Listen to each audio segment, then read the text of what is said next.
suis arrivée avec mon fils, on n'avait rien. C'est mon père qui commence à me faire germer l'idée de me prostituer, que c'est la solution à mon problème. Je suis passée devant un magasin, il y avait un genre de jumper. L'enfant est dedans et en fait il peut un petit peu sauter et il n'y a pas un truc d'activité autour. J'ai vu mon fils aller dedans et je me suis dit, j'ai même pas les moyens de lui acheter un jouet. On est hors de question, je vais faire le nécessaire, on va sortir de là. Tu n'auras pas ma vie, je le refuse, je préfère mourir aujourd'hui. Il n'y avait pas le choix, je l'ai fait, c'est comme ça.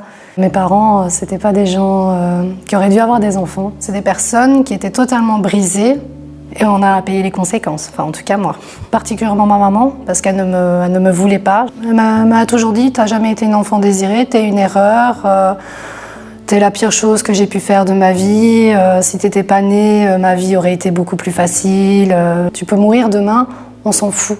Mes parents m'avaient envoyé tout un week-end chez la cousine de mon papa, avec son demi-frère. Il avait 15 ans.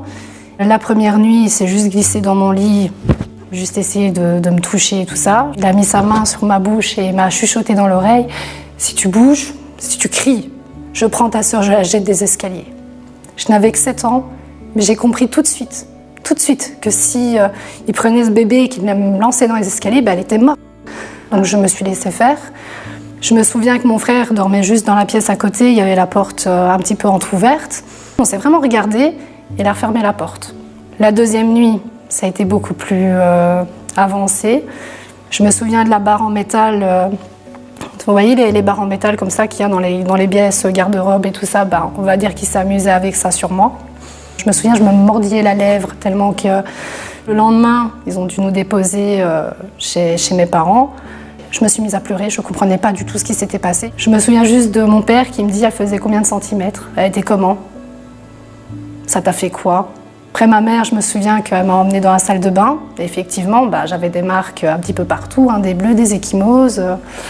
Ils m'ont conduit quand même à l'hôpital pour faire analyser, pour faire voir et tout ça, que le médecin a bien stipulé qu'effectivement il y a eu agression, là on peut pas dire autrement. Et la meilleure réaction qu'ont eu mes parents, c'est de me ramener chez la cousine pour affronter son frère, donc le garçon qui m'a agressée, mais j'étais là.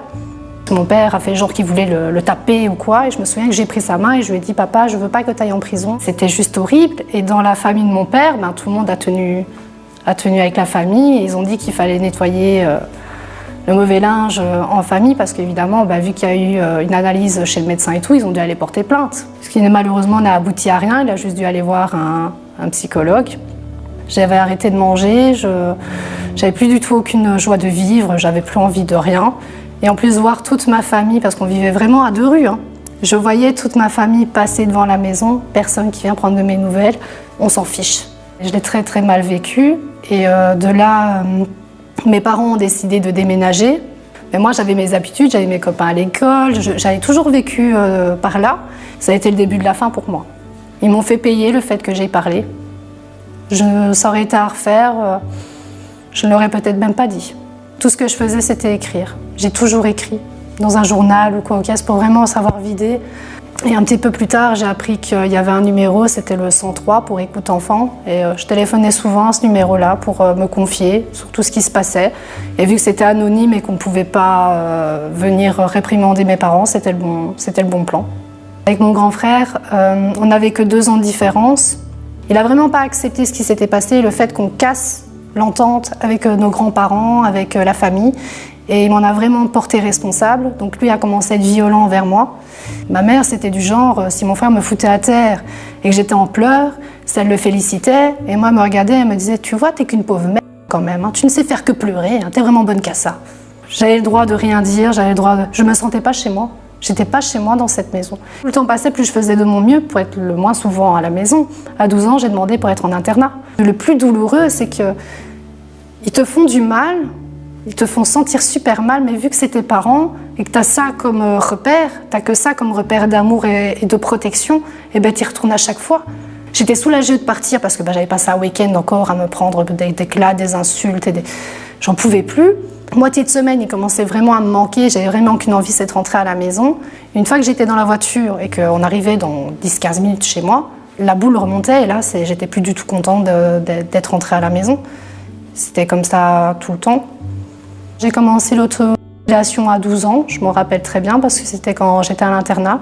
C'était même pas dans l'optique de mourir, si j'avais besoin de me faire souffrir davantage. Voilà, la douleur physique, ça apaisait ma douleur émotionnelle. Voilà, t'as eu ce que tu méritais, on passe à autre chose, quoi.